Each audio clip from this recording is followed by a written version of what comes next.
제2장. 그러나 백성 가운데 또한 거짓 선지자들이 일어났었나니 이와 같이 너희 중에도 거짓 선생들이 있으리라. 그들은 멸망하게 할 이단을 가만히 끌어들여 자기들을 사신 주를 부인하고 임박할 멸망을 스스로 취하는 자들이라.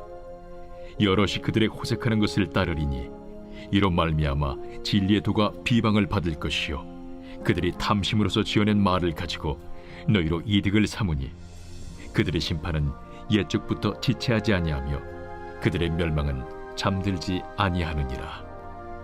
하나님이 범죄한 천사들을 용서하지 아니하시고 지옥에 던져 어두운 구덩이에 두어 심판 때까지 지키게 하셨으며 옛 세상을 용서하지 아니하시고 오직 의를 전파하는 노아와 그 7 식구를 보존하시고 경건하지 아니한 자들의 세상에 홍수를 내리셨으며 소돔과 고모라 성을 멸망하기로 정하여 재가 되게 하사 후세에 경건하지 아니할 자들에게 분을 삼으셨으며 무법한 자들의 음란한 행실로 말미암아 고통당하는 의로운 롯을 건지셨으니 이는 이 의인이 그들 중에 거하여 날마다 저 불법한 행실을 보고 들으므로 그 의로운 심령이 상함이라.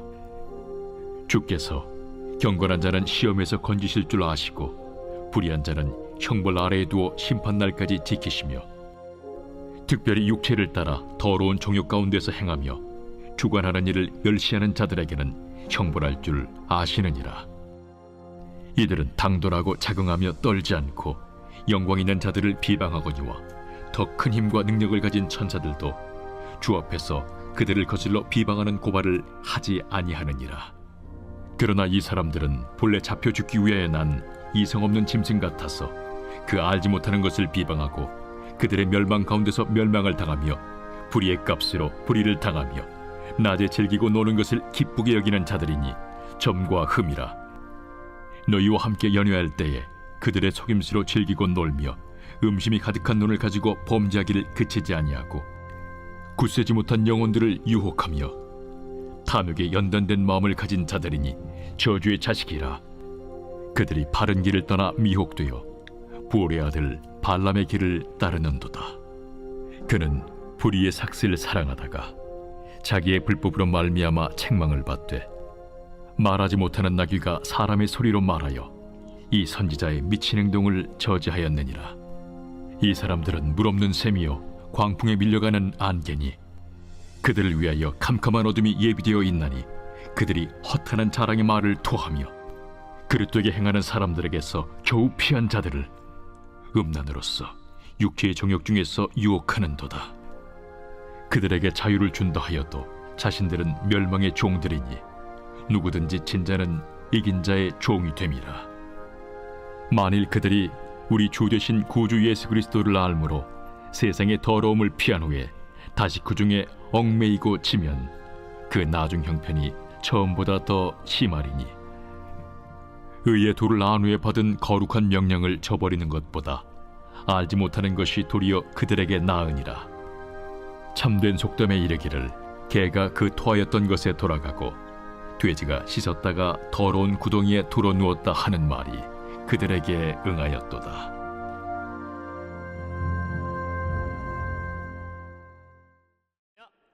네, 오늘 베드로후서 2장 말씀을 중심으로 진리를 소유한 사람의 특징, 진리를 소유한 사람의 특징이란 제목으로 함께 말씀을 묵상해 보겠습니다.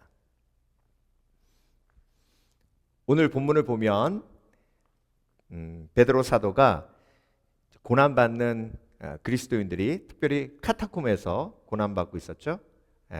그 그리스도인들이 거짓 선지자에 속아서 유혹에 속아서 이제 카타콤에서 나와가지고 그들이 생각하는 자유의 몸이 된 거예요.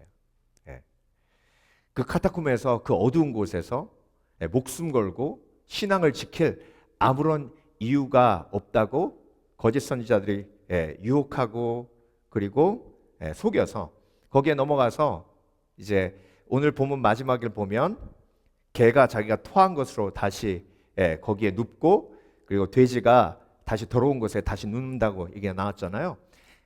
그렇게 믿음을 저버리고 다시 이전의 모습으로 돌아간 사람들에 대해서 안타깝게 여기며 진리를 진짜 소유한 사람은 바로 이런 사람들이다라고 베드로 사도가 사실 베드로 전서부터 계속해서 우리에게 도전하고 말씀하고 계십니다. 그래서 여러분 오늘 본문을 묵상하면서 나는 진정으로 진리를 소유한 사람인가? 진리가 뭐죠? 진리가 예수 그리스도예요. 나는 곧 진리요 길이요 생명이니 나로 말미암지 않고는 하나님께로 올 자가 없느니라 하셨죠. 진리를 소유한다라는 것은 예수님이 내 속에 계신다는 것을 의미하고 예수님이 내 속에 계신다는 것은 성령께서 내 속에 계신다는 것을 의미합니다. 성령께서 내 속에 계시고 예수님께서 내 속에 계시면 틀림없이 이 특징이 있어요. 오늘 본문에서 이야기하는 사도 베드로가 이야기하는 이 특징이 있습니다. 이 특징이 뭐냐면 바로 싸우는 거예요. 뭐와 싸워요? 악한 영과 싸워요. 자, 베드로서 전서 2장에서 근신하라 깨어라 너희 대적 마귀가 우는 사자와 같이 두루다니며 삼킬 자를 찾나니 너희는 믿음을 견고케 하여 뭐하라? 마귀를 대적하라. 자, 여러분이 지금 악한 영과 싸우고 계시다면 여러분 속에 성령께서 지금 역사하고 계신 것이고 내가 지금 신앙생활을 제대로 하고 있는 겁니다. 근데 내가 악한 영과 싸우지 않고 있으면 그 얘기는 곧 내가 지고 있다는 얘기예요. 자, 오늘 본문을 보면 12절 그러나 이 사람들이 누구예요? 타락한 사람들, 믿음을 떠난 사람들, 본래 잡혀 죽기 위하여 난 이성 없는 짐승 같아서 그 알지 못하는 것을 비방하고 그들의 멸망 가운데서 멸망을 당하며 이게 거짓 선지자들과 거짓 교사들의 속아 넘어간 믿음이 없는 사람들이 자기가 진리를 소유한 것 같다고 생각을 했지만 그렇지 못하고 속아 넘어간 사람들에 대한 이야기예요. 그들에게 자유를 준다 하여도 자신들은 멸망의 종들이니 누구든지 진자는 이긴 자의 종이 됨이라. 그러니까 내가 악한 영과 싸워 성령의 능력으로 싸워 하루하루를 살아가면 내가 예수 그리스도의 종이지만 내가 그 영적 싸움을 싸우지 않으면 지는 거라는 거예요. 그러니까 내 속에 진리가 있고 성령께서 계시면 영적 싸움을 싸우지 않을 수 없다. 그래서 진리를 소유한 사람들의 가장 큰 특징은 뭐예요? 싸우는 거예요. 영적으로 싸우는 겁니다. 그래서 근신하라 깨어라 너희 대적 마귀가 우는 사자와 같이 두루다니며 삼킬 자를 찾나니 믿음을 견고케 하여 마귀를 대적하라 하신 건 내가 진정으로 성령께서 내 속에 계시면 악한 영과 싸움을 선포하고 악한 영과 싸워요. 근데 여러분 악한 영과 싸우는 게 사실 누구하고 싸우는 거예요? 내 자신하고 싸우는 거예요. 왜 그러냐면요. 자, 가룟 유다에게 예수 팔 생각을 집어넣었죠. 자, 그 생각을 집어넣었을 때 내가 예수를 파는 거예요. 그러니까 영적 싸움은 내 악함 속에 예수 팔 생각을 집어넣는 악한 영과 싸우며 동시에 내 죄성과 싸우는 거예요.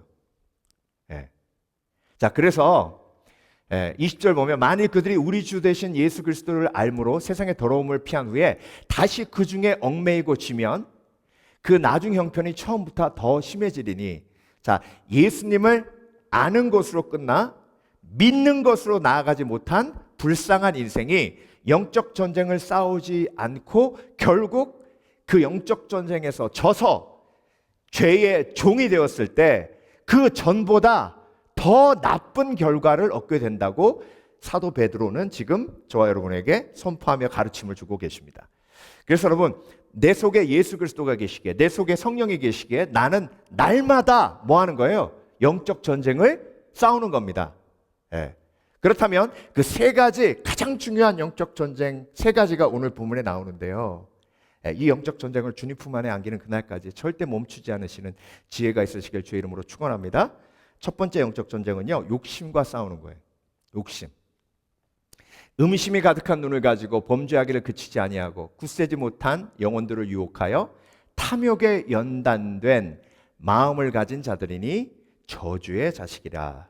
자, 탐욕에 연단되었대요. 탐욕에 욕심에 젖어든 사람은 욕심을 가져도 절대 찔리질 않아요. 욕심에 연단됐다 탐욕에 연단됐다는 사람은 내가 욕심을 가져도 절대로 찔리지 않아요. 그래서 욕심이 갈수록 커집니다. 욕심이 잉태한 죄를 낳고 죄가 장성하지 사망을 낳아요. 저와 여러분이 날마다 욕심과 싸우지 않으면 탐욕에 연단된 마음을 가진 불쌍한 인생이 됩니다. 저와 여러분 속에 욕심이 있음을 인정하는 지혜가 있으시길 주의 이름으로 축원합니다. 그 욕심과 날마다 싸우는 인생이 지혜로운 인생이에요. 104세 되신 김영석 교수님 다큐멘터리를 보는데요. 이분의 일과 중에 제 눈에 딱 들어왔던 일과가 있어요. 매일 똑같이 그렇게 그 일과를 삽니다. 그래서 다큐멘터리에서 그분을 보여주신 이유는 여러분도 건강해지려면 이분처럼 이렇게 하루를 건강하게 보내십시오. 그거 보여주기 위해서 보여주는 건데요. 이분이 딱 일어나자마자 새벽 6시에 일어나시거든요. 딱 일어나자마자 성경 피세요. 성경을 30분 내지 1시간 쭉 읽으십니다. 그리고 건강한 식사하시고 산행을 매일 하세요. 산행을. 그 다음에 특이한 게 뭐냐면 주무시기 전에 일기를 쓰시는데요. 그 일기를 1년 전에 똑같은 날에 자기의 일기와 비교합니다. 이게요, 자기의 삶을 돌아보는 영적 전쟁이에요. 내 속에 어떤 욕심이 있고, 그래서 기자가 물어봤어요. 교수님, 건강의 첫 번째 비결이 뭡니까? 그랬더니 그분이 뭐라고 하시냐면 마음의 평화죠. 마음의 평화는 믿음 없이는 절대로 얻을 수 없습니다. 여러분, 마음의 평화가 영적 전쟁의 결과예요. 샬롬은요, 절대로 악한 영을 대적하지 않고는 내 마음에 올 수 없어요. 편안함은 악한 영과 손잡으면 편안해져요. 몸이 편안해져요. 근데 마음의 평강은요, 악한 영을 대적해야 오게 됩니다. 그래서 내 속에 있는 욕심과 날마다 싸운다는 것은 내 속에 있는 악한 영, 나에게 욕심을 가져다 주는 악한 영과 매일매일 싸우는 영적 전쟁을 멈추지 않는 거예요. 그래서 내 속에 어떤 욕심이 있는지, 내 속에 어떤 욕망이 있는지 그것을 하나님이 깨닫게 하실 때 그것을 하나님 앞에 내려놓는 과정이 너무나 중요합니다. 그런데 여러분, 욕심은요, 행함으로 두드려 잡는 거예요. 마인드 컨트롤로 두드려 잡는 게 아닙니다. 행함으로 두드려 잡는 게 뭐예요? 욕심은요, 하나님 앞에 드리고 주위 형제자매들과 나누지 않으면 절대로 제어가 안 됩니다. 그래서 하나님이 우리에게 항상 나누고 섬기라고 하시는 거예요. 여러분, 주일학교 설교를 제가 오늘 쭉 자료 준비하면서 찾다가 어떤 목사님이 나와서 그걸 보여주시더라고요. 바나나로 설교를 하는데요. 바나나를 이렇게 딱 열고, 여러분, 이 바나나를 욕심 없이 먹으려면 어떻게 해야 될까요? 그러니까 친구들이 나눠 먹어요. 그래요. 나눠 먹으면 욕심 없이 친구들과 나누어서 먹는 거예요. 그런데 성경은 이 바나나를 욕심 없이 먹으려면 10분의 1을 딱 떼어서 하나님을 드리고 나머지 9를 먹는 게 욕심을 이기는 길이라고 가르쳐 주셨습니다. 그래서 여러분, 오해하지 마세요. 10의 1은 교회를 위해서 하는 게 아니에요. 10의 1은 하나님을 위해서 하는 게 아니에요. 헌금은 하나님 위해서 하는 게 아니에요. 헌금은 100% 나를 위해 하는 거예요. 여러분, 욕심이 제어되지 않으면요, 원함이 제어되지 않으면, 원함이 채워져야 만족이거든요. 그러니까 요만큼의 원함이 있는 사람은 요만큼만 채워줘도 만족해요. 이 만족을 다른 말로 평안이라고 하는 거예요. 근데 욕심이 제어가 되지 않으면 계속해서 커지거든요. 그러면 이걸 다 채워야 되는 거예요. 근데 여러분, 어떤 목사님이 그 얘기 하시더라고요. 인간의 욕심이 하나님의 창조 원리를 보면 알 수 있대요. 한 영혼이 천하보다 귀하니 한 영혼에게 천하를 다 채워도 그 영혼은 인간의 힘으로 만족할 수 없다는 거예요. 그러니까 천하보다 크신 하나님이 채워져야 그 영혼이 만족을 할 수 있다는 거예요. 그래서 여러분, 만족은요 철저히 하나님의 능력으로 임하는 기적이에요. 그래서 내가 만족한다는 건요 하나님의 기적을 체험했다는 얘기예요.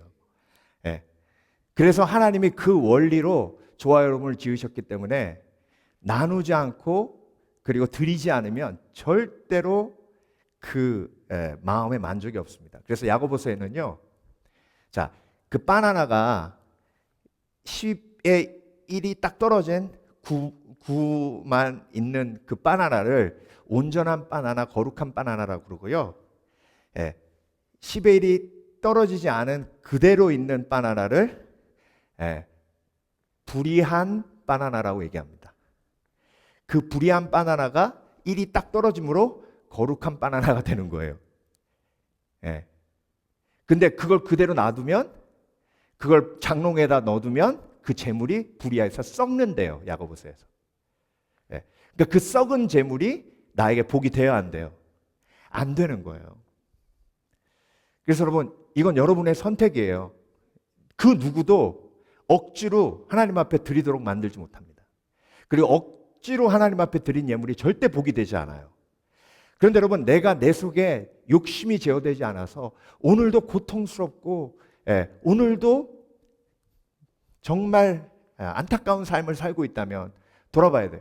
제가 뉴스 보면서 그 유명한 골프 선수 아버지가, 제가 이번에 한국 가서요, 제 그 친구 목사님 교회가 그 골프 선수 집 바로 옆에 있어요. 가서 봤더니요, 빌딩이 와, 막 그 빌딩 전체가 그 집인 거예요. 마당도 넓고.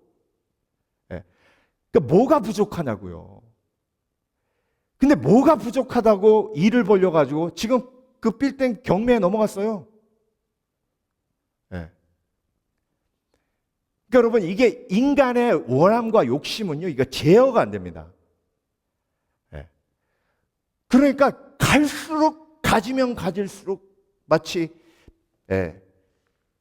바다에 소금을 마시는 것처럼, 마시면 마실수록 더 갈증이 생기는 것처럼, 그렇게 하나님이 마음속에 은혜를 허락해 주시지 않으면 인간은 그 저주에 빠져서 허우적거릴 수밖에 없습니다. 그래서 여러분, 내 속에 욕심이 제어되면요, 그게 하나님의 은혜고, 그래야 행복할 수 있어요. 그래야 평안할 수 있어요. 여러분, 악한 영이 예수님 유혹했죠? 그 세 가지 유혹을 요약하면요, 다 소유예요. 떡 소유해라. 성전에서 뛰어내려서 사람들의 인정을 소유해라. 그리고 이 천하 만물을, 나에게 절하면 이 천하 만물을 주겠다는 거예요. 천하 만물이 여러분 필요하세요? 필요 없는 거죠. 그건 뭐예요? 필요 없는 걸 원하는 거, 욕망이에요. 욕망. 욕망을 소유해라. 욕망을 이루어라. 그러니까 처음부터 끝까지 소유예요. 근데 예수님은 계속 저와 여러분에게 뭐에 포커스를 맞추게 하시냐면 하나님과의 관계, 이웃과의 관계. 그래서 잠언 15장 17절에 채소를 먹으며 사랑하는 것이 살진 암소를 먹으며 미워하는 것보다 나으니라. 여러분, 아멘이십니까? 아멘이세요? 그러니까 이게 주님 품 안에 안기는 그날까지 내 속에 있는 욕심과 매일매일 싸우는 게 그리스도인이, 내가 그리스도인임을, 내가 성령의 사람임을, 내가 하나님의 사람임을, 진리를 소유한 사람임을 증명하는 일이에요. 그래서 여러분, 절대로 욕심과 싸우는 일은 뭐라고요? 행함으로 싸우는 거예요. 그러니까 내가 나누지 못하면 이미 욕심이 이렇게 지고 있는 거예요. 내가 드리지 못하면 내가 이미 하나님 앞에 욕심과 싸워 지고 있는 거예요. 근데 여러분, 놀라운 건요, 오병이어의 역사처럼 하나님 앞에 결단하고 내가 내 속의 욕심과 싸워 이기면 상이 있습니다. 상이 있어요. 놀라운 하나님의 상이 있습니다. 이건요, 교회도 마찬가지고 가정도 마찬가지고 믿음의 선교 단체도 마찬가지고요. 제가 훈련받았던 예수전도단에 아나스타시스라는 3,000명이 타는 멀스쉽이 있습니다. 그 아나스타시스는요, 아프리카 또 전쟁 지역에 가가지고 그 배 안에 의료 시설이 가득 들어 있어요. 그리고 구호품이 가득 들어 있어요. 그래서 필요한 곳에 가가지고 정박하고 그곳에 필요한 의료품 나눠주고 음식도 나눠주고, 그리고 제일 중요한 건 그 속에 발론티어 의사들이 있거든요. 그 의사들이 수술을 해요. 여러 가지 수술을 합니다. 그 아프리카 지역에 그 배가 정박해서 한 6개월 정도 그렇게 수술하면요, 그 주위에 있는 마을이요, 예수 그리스도의 사랑으로 놀라운 기적들이 일어납니다. 근데 여러분, 그 3,000명이 탈 수 있는 아나스타시스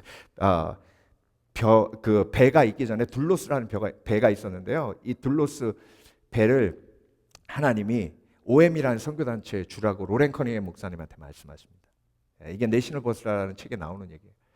근데 이 배도 YM에 필요한 배예요. 근데 왜 하나님이 이 배를 둘로스의 배를 OM에 주라고 하시는지 이해가 안 되는 거예요. 근데 스태프들이 다 모여서 기도하면서, 하나님 왜 우리에게 새로운 배를 먼저 주시지? 그러면 주겠는데 왜 이 배를 먼저 주라고 하십니까? 근데 이유도 없이, 하나님이 설명도 없이 계속해서 그 감동을 스태프들에게 주시는 거예요. 그래서 그 스태프들이 기도하고 금식하고 하다가 결국 결정을 합니다. 우리는 하나님의 뜻을 알지 못하지만 하나님 앞에 순종하기 원합니다. 그래서 아무런 조건 없이 그 둘로스라는 배를 OM 선교회에 헌납합니다. 그러고 나서 얼마 있다가 인도의 한 사업가가 아나스타시스라는 3,000명이 들어갈 수 있는 어마어마한 배와 모든 의료 장비를 YM에 헌납하고 하나님 앞에 드립니다. 이게 여러분, 하나님께서 저와 여러분에게 욕심을 이기도록 하시는 성령의 역사, 그 역사에 순종했을 때 어떻게 내 삶의 욕심이 깨어지고, 그래서 내가 어떻게 정말로 내 욕심으로부터 자유케 되는지를 체험하고 경험하게 돼요. 카타콤에도요, 여러분, 감옥이 있어요. 제가 카타콤에 가보니까 정성 기사님이, 목사님 여기가 감옥이에요. 자, 여러분, 카타콤이 목숨 걸고 신앙 지키러 들어간 사람들이잖아요. 그 사람들 속에서도 감옥이 있어요. 무슨 감옥일까요? 제일 흔한 죄가 뭐였냐면 절도, 훔치는 거. 그러니까 여러분, 인간은요, 어쩔 수 없어요. 어떤 환경 속에서도 죄와 싸우지 않으면 인간의 그 죄성이요, 역사해서 서로의 관계를 파괴하고, 그래서 여러분, 영적 싸움은요 매일 하는 거예요. 매일. 두 번째, 진리 소유하는 사람의 특징은 거짓과 싸웁니다. 지금 베드로 후서가 쓰여진 가장 중요한 이유 중에 하나가 뭐냐면, 카타콤에서 그 초대교회 성도들이 뭐만 기다리는 거예요? 예수님의 재림만 기다리는 거예요. 예수님만 오시면 이제 로마 제국 멸망하고 이제 이 땅에서 우리가 빛나는 삶, 영광스러운 삶을 살 수 있는 거예요. 그래서 예수님이 오시기만 막 계속 기다리는데 1년을 기다려도 예수님 안 와요. 2년 기다려도 안 오세요. 3년 기다려도 안 오세요. 그러니까 실망이 막 밀려오는 거예요. 언제까지 우리는 이렇게 살아야 됩니까? 막 그러고. 근데 그때 거짓 선지자들이 딱 들어와서 예수님이 오신다는 거 다 뻥이다, 거짓말이다. 베드로 따르지 말고, 너희들의 리더 따르지 말고 나를 따르라. 거기에 미혹된 사람들이 쭉 거짓 선지자를 쫓아 믿음을 저버리고 미혹돼서 그 공동체를 떠나는 거예요. 그들이 탐심으로써 지어낸 말을 가지고 너희로 이득을 삼으니 그들의 심판은 옛적부터 지체하지 아니하며 그들의 멸망은 잠들지 아니하느니라. 여러분, 카타콤에서 신앙생활하던 성도들에게 예수님이 오지 않는다라는 말이 가장 큰 거짓말이었죠. 저와 여러분의 삶 속에 가장 큰 거짓말은 뭘까요? 악한 영의 가장 큰 거짓말은, 우리의 삶 속에 가장 큰 거짓말은요, 이렇게 하면 행복하다예요. 이렇게 하면 행복하다. 예수님은 어떻게 하면 행복하다고 말씀하셨어요? 자, 보세요. 마태복음 4장에 영적 전쟁 나오죠. 그리고 5장에 뭐예요? 행복에 대한 이야기를 가르치셨어요. 예수님이 어떻게 하면 행복하다고 말씀하셨어요? 심령이 가난한 자는 복이 있나니 천국이 저희 것이며. 그 복이란 말이 행복이라는 단어예요. 애통하는 자는 복이 있나니 저희가 위로를 받을 것이며. 이게 행복이라고 가르쳐 주셨죠. 그렇죠? 예. 자, 온유하고 그리고 긍휼히 여기고 애통하고 그리고 심령이 가난한 자가 행복하다고 말씀드렸어요. 근데 세상은 어떤 사람이 행복하다고 말씀하세요? 거짓말이에요. 가지고 군림하고 명예를 얻고 빛나고 이런 사람들이 행복하다고 가르치잖아요. 그 속임수에 넘어가면 인생의 방향이 쫙 바뀝니다. 그러니까 우리가 싸워야 할 가장 큰 거짓말은요, 어떻게 하면 행복한가라는 예수님의 말씀 이외의 것들이 행복의 길이라고 나에게 유혹하고 속이는 그 말을 때려잡는 게 거짓말을 때려잡는 현대인의 가장 큰 지혜예요. 여러분, 2021년에 유엔에서 행복지수 조사했거든요. 우리나라가, 여러분 좋은 소식입니다. 지난주에 신문을 보니까 우리나라 전체 GNP가 일본 사람을 넘었어요. 별로 안 좋아하시네.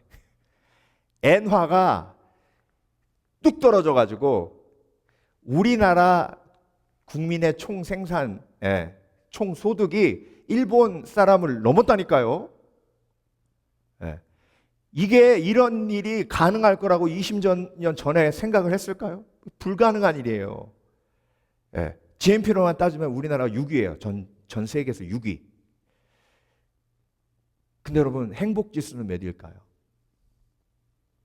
행복지수. 행복지수는 59위. 일본이 54위. 미국이 18위. 1위가 핀란드. 2위가 덴마크. 3위가 아이슬란드. 4위가 스위tzerland. 5위가 네덜란드. 1위부터 5위 중에 랜드가 4개예요. 근데 대한민국은 GNP 세계 6위, 그런데 행복지수 59위. 중국이 74위. 북한을 못 봤다. 북한을. 왜 그럴까요, 여러분? 우리나라 왜 이럴까요? 사회 전체가요, 여러분, 저는 밖에서 보니까 이게 보이잖아요. 대치동 가면 진짜 난리도 아니랍니다. 이게 무엇이 행복인지, 무엇이 진정한 삶의 평안지, 이게 헷갈리니까요. 사회 전체가 막 이상한 방향으로 가는 거예요. 여러분, 속지 마시길 주의 이름으로 축원합니다. 그래서 내가 예수 그리스도 안에 있으면 어떤 상황 속에서도 평안하고 행복할 수 있다고 주님은 저와 여러분에게 말씀하고 계십니다. 그래서 내가 오늘도 신앙으로 믿음으로 행복할 수 있음을 선포하시는 지혜가 있으시길 주의 이름으로 축원합니다. 악한 영에게 속지 마세요. 여러분, 잘됨과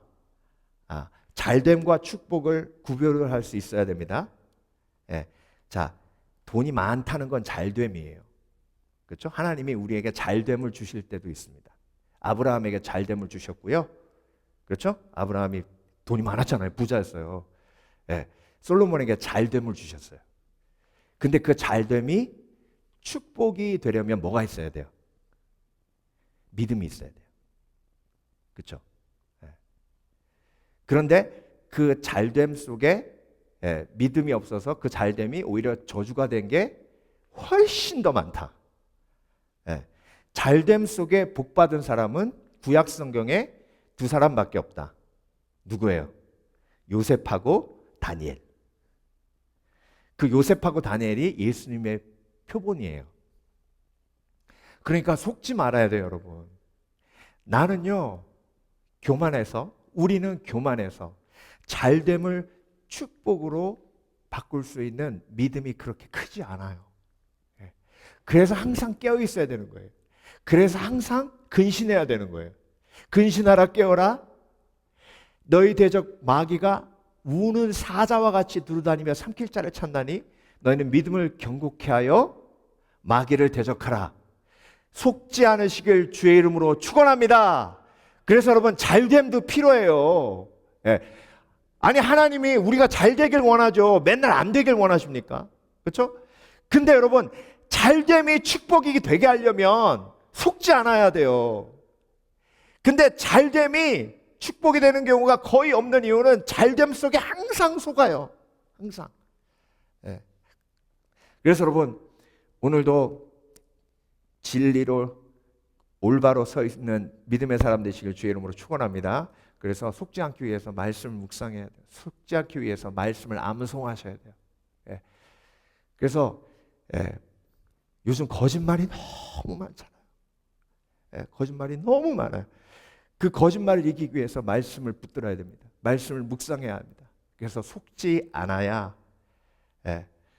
내가 온전히 믿음을 지킬 수 있어요. 그래서 마지막으로 진리를 소유한 사람의 특징은요, 불신앙과 싸웁니다. 불신앙과 싸움. 자, 불신앙이라는 믿지를 못하는 거거든요. 여러분 카타콤에서요, 이제 예수님이 오신다. 예수님이 오신다. 이 고난을 우리가 견디고 이기면 예수님이 오셔서 이제 우리도 밝은 빛을 보며 마음껏 하나님을 찬양할 수 있는 그날이 온다. 근데 이게 계속 날이 더해가면서 환경이 바뀌지 않아요. 그러면 계속해서 내 마음속에 뭐가 쌓여요? 실망이 쌓이고 낙심이 쌓이고 근심이 쌓이고 불안이 쌓이고. 그게 불신앙이 내 속에 점점 솟아오른다는 징조예요. 그래서 여러분 날마다 불신앙과 내가 싸우는 그 과정이 영적 전쟁이고, 악한 영은 저와 여러분을 무너뜨리기 위해서 계속 내 마음속에, 내 머릿속에 의심을 가져다 줍니다. 여러분 침례 요한이 누굽니까? 침례 요한이 예수님 침례 줄 때 하늘문이 열리며 이는 내 사랑하는 아들이라 하나님의 음성까지 들었어요. 그런데 여러분 헤롯 왕에게 잡혀가지고 언제 죽을지 모르는데 예수님이 신방을 안 오시는 거예요. 그러니까 침례 요한이 예수님에게 사람 보내가지고 뭐라고 물어봤어요? 다시 오실 메시아가 예수님이 맞습니까? 물어보잖아요. 그러니까 그 엄청난 영적 체험을 해도요 흔들립니다. 침례 요한도 흔들리는데요, 저와 여러분은요. 자, 베다니에서 예수님이 승천하셔서 올라가셨죠? 그렇죠? 500명이 봤습니다. 그런데 마가의 다락방에 모인 사람은 누구예요? 몇 명이에요? 120명. 그러니까 24%.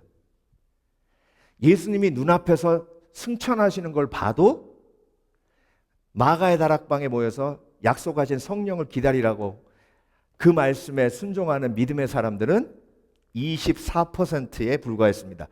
왜 그랬을까요? 왜 예수님이 승천하시면서 예루살렘을 떠나지 말고 약속하신 성령을 기다리라 했는데 왜 그들이 그 말 안 듣고 마가의 다락방에 안 모였을까요? 왜? 실망해서 그래요. 실망. 무슨 실망이에요? 자, 예수님 부활하셨어. 이제 끝났다. 이것들. 야, 이제 우리의 세상에 왔다. 그런데 갑자기 막 예수님이 계속 이제 부활하셨으니까 우리랑 계속 있으실 줄 알았는데 휙 올라가 버리시니까, 가버리시니까. 그래서 여러분 우리는요 눈에 보이지 않으면 없는 거라고 생각해요. 이게 우리의 어리석음이에요. 자, 발람 선지자 얘기가 나오죠. 발람 선지자가 모압 왕 발락의 이야기를 듣고 금은보화를 갖다 주면서 이스라엘을 저주하라 그러잖아요. 근데 하나님께 여쭤보니까 그렇게 하지 말래요. 근데 이번에는 막 더 높은 귀족들을 보내가지고 더 많은 금과 은을 갖다 주면서 이스라엘을 저주하라 그래요. 그러니까 하나님이 보내세요. 한번 가봐라. 근데 여러분 가면서 그 발람이 나귀에 타고 야, 하나님이 가라고 하셨다. 이제 내가 이스라엘만 저주하면 그 어마어마한 금은 보화를 나에게 주시겠지. 그러면 그 금은 보화로 나 뭐 하지? 집 사고 차 사고 내가 평소에 못했던 거 다 해야지. 그리고 막 룰루랄라 가는데 마귀래. 나귀가 딱 브레이크를 잡는 거예요. 그러니까 발람이, 야 나귀야, 너 나하고 몇십 년 동안 같이 다니면서 이런 일이 없었는데 너 왜 그러냐? 그러니까 나귀가 뒷걸음질 쳐요. 그 뒤에 벽에 뒷걸음질까지 쳐가지고, 벽이 있으니까 더러 뒤로 못 가잖아요. 그 발람의 다리가 벽에 껴가지고요, 이렇게 된 거예요. 그러니까 그 채찍으로 팍 하고 지팡이로 나귀 머리를 팍 때렸어요. 그랬더니 나귀가 뒤로 돌아보면서 말을 하는 거예요. 사람처럼 말하는 거예요. 왜 때려? 왜 때려? 근데 여러분, 그때 하나님이 발람의 눈을 열어주시는데 앞에 화염검을 든 천사가 있는 거예요. 그러면서 천사가 뭐라 그러냐? 만약에 너 나귀 아니었으면 그냥 욕심의 길로 갔으면 넌 벌써 죽었다는 거예요. 이게 무슨 얘기냐면요, 욕심에 헷가닥대면요 믿음이고 뭐고 없어요. 욕심에 헷가닥대면 아무리 선지자도 영적인 게 안 보여요. 그러니까 욕심에 헷가닥대는 사람의 특징이에요. 그래서 여러분, 불신앙과 싸운다는 건요, 영적인 눈이 열리는 건데, 영적인 눈이 열리는 건 예배 드릴 때 열려요. 기도할 때 열립니다. 그러니까 영적인 것이 보여야 영적인 싸움을 싸우는 거예요. 그때 나에게 불신앙을 가져다주는 악한 영을 때려잡는 거예요. 마귀를 대적하라, 그리하면 너희를 피하리라. 나에게 의심을 가져다는 이 더러운 것들아 떠나갈지어다. 여러분, 지금까지 얼마나 오랫동안 기도하셨습니까? 하나님이 응답하시지 않는 게 아니라 하나님이 하나님의 때를 기다리고 계시는 겁니다. 여러분의 이 땅에서의 믿음의 헌신은 하나도 땅에 떨어지지 아니하고 하나님께서 그것을 귀하게 여기시고 상으로 주십니다. 하나님은 절대로 심은 대로 거두게 하시는 하나님이에요.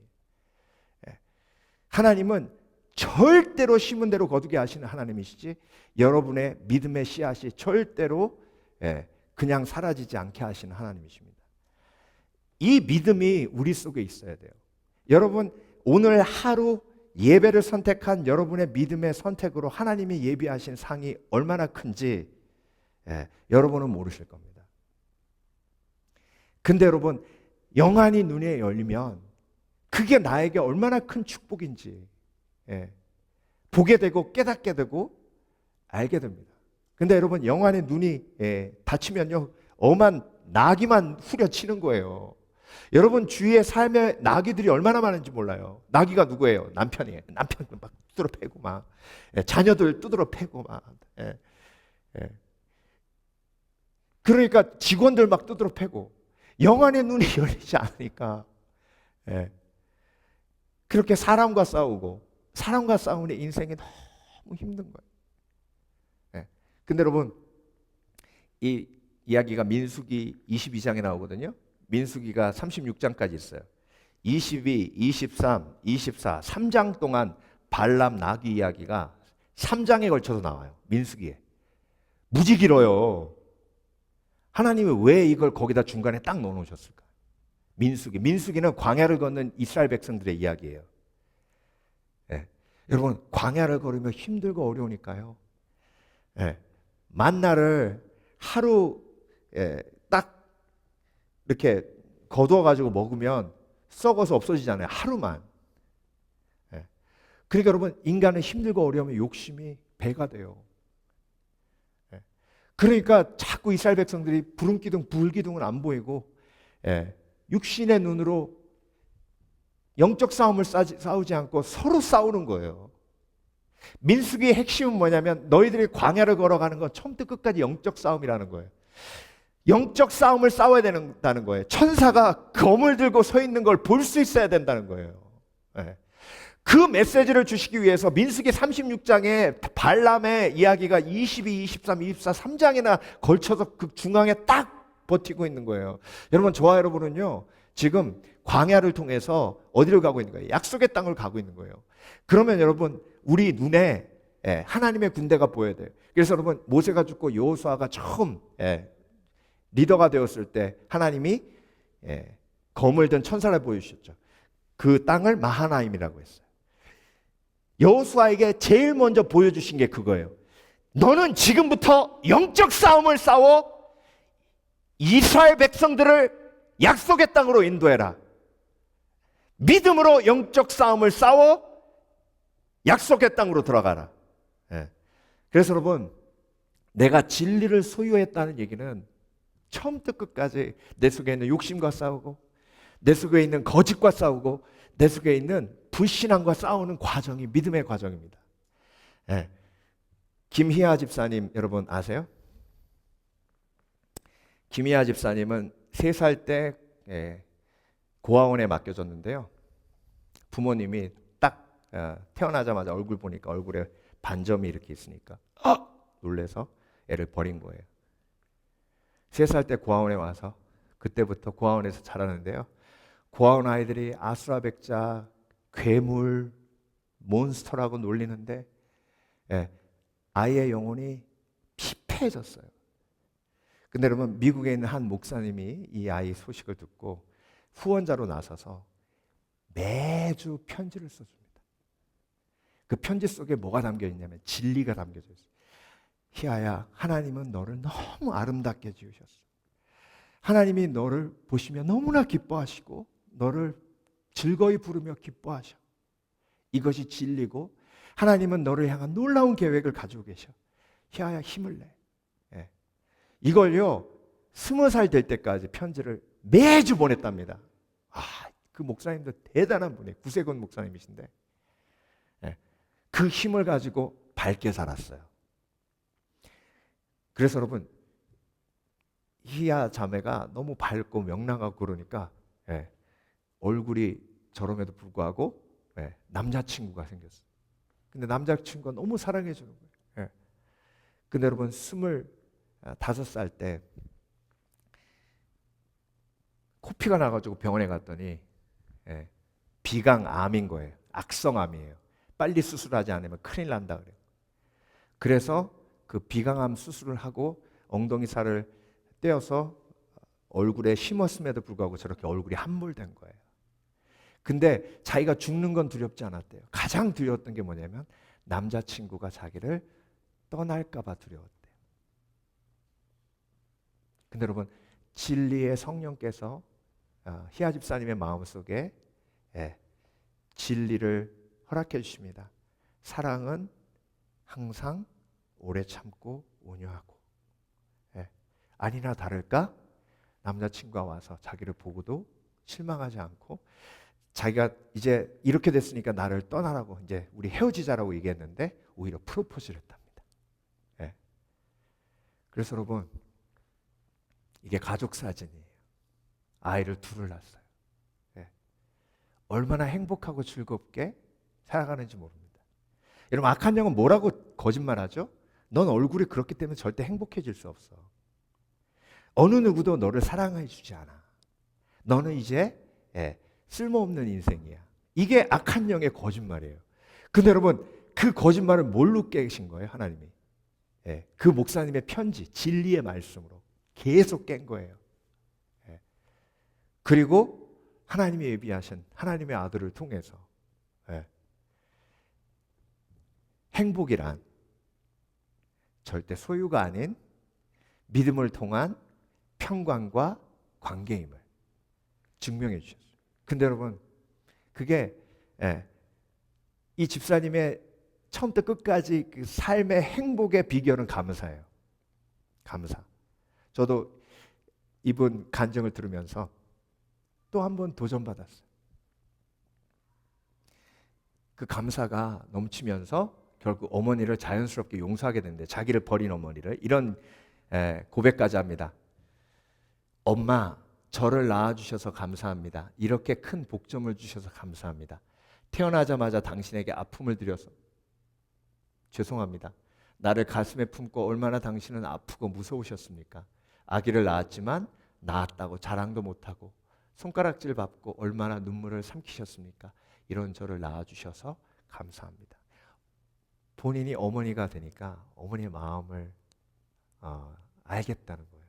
하나님이 국률의 마음을 주시고 감사까지 허락해 주셔서 자기를 버린 어머니까지 용서할 수 있는 힘.